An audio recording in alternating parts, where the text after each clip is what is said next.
लड़का गे है और उसने शादी जो है बिकॉज इसलिए करी सोसाइटी को दिखाने के लिए। मैं इसमें आपको एक केस स्टडी बताती हूँ। हमारे पास एक केस आया था जिसमें क्लाइंट ने बोला कि शादी के 12 साल के बाद को अब पता चला है कि उसका हस्बैंड गे है। तो हमारा क्वेश्चन ये था कि 12 साल बाद कैसे पता चल सकता है? आपके साथ उसके फिजिकल रिलेशनशिप नहीं हो 12 साल तक, ये तो प्रैक्टिकली पॉसिबल नहीं है। आपने कभी इस चीज़ पे क्वेश्चन नहीं करा कि आपके रिलेशनशिप नहीं है। तो शी सेड कि मैं इंडिया में नहीं रहती, मेरे शादी के बाद हस्बैंड ने ही मुझे फोर्स किया कि तुम बाहर जाओ, सेटल हो, जॉब करो, मैं भी वहाँ शिफ्ट हो जाऊँगा। और मेरे को उसने बाहर भेज दिया। मैं बाहर जॉब करती हूँ, यूएस में जॉब करती हूँ और वो खुद इंडिया में जॉब करता है।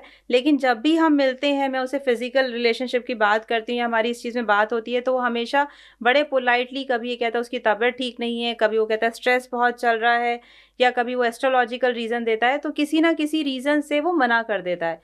तो हमारा क्वेश्चन ये था कि लेकिन 12 साल तक आपने इस चीज़ को एक्सेप्ट किया, ये तो प्रैक्टिकली पॉसिबल नहीं है। एज अ हस्बैंड वाइफ में फिजिकल रिलेशन ना बने हो, वाइफ में रिलेशनशिप्स ना हो। तो कहती वो अदरवाइज मेरे साथ इतना अच्छा है कि जरा से भी मेरी तबीयत खराब होती है वो मेरे साइड में ही बैठा रहता है, हमेशा मेरा और मेरी बेटी का ध्यान रखता है। तो क्वेश्चन, बेटी कहाँ से आ गई जब आपके रिलेशनशिप ही नहीं है?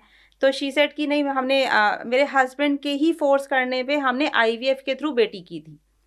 तो मेरी 10 साल की एक बेटी भी है। तो जब भी मेरे को या मेरी बेटी को ज़रूरत होती है, वो बहुत अच्छा फादर है, हमेशा हमारे साथ खड़ा रहा है, हमेशा हमारा ध्यान रखता है। तो मैंने कहा फिर आपको 12 साल बाद अचानक से अब ये चीज़ कहाँ से रियलाइज़ हुई कि वो नॉर्मल नहीं है? तो शी सेड कि इस बार जब मैं इंडिया आई थी तो मैंने उसके फ़ोन में कुछ चैट्स देख ली जो वो और लड़कों के साथ कर रहा था, जिसमें उनकी फ़ोटोग्राफ्स थी, न्यूड फ़ोटोग्राफ्स थी जो उन्होंने एक्सचेंज करी हुई थी। सो उससे मुझे लगता है कि वो नॉर्मल पर्सन नहीं है, ही इज़ गे।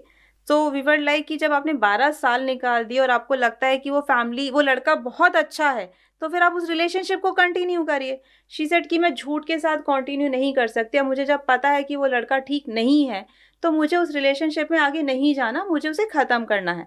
बट मुझे प्रूफ चाहिए कि बॉय के साथ ही कोई बॉय है और वो ऐसे पब्लिक अफेक्शंस दे या साथ में रहे, तो कोर्ट उसको नहीं मानेगी एज अ एविडेंस। वो कहेगी कुड बी फ्रेंड्स, वो लड़का भी कहेगा कि हाँ ये मेरा क्लोज फ्रेंड है, इट्स नॉर्मल।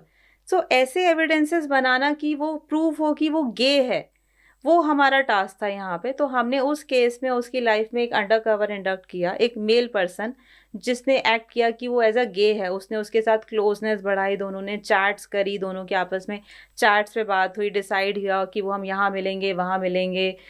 वो सारी चैट्स, उनकी वॉइस रिकॉर्डिंग्स हमने क्लाइंट को सबमिट करी, जिसमें क्लियरली एविडेंट हो रहा था कि वो पर्सन मेल गे है और वो उस अदर गे के साथ, अदर मेल पर्सन के साथ इंटरेस्टेड है।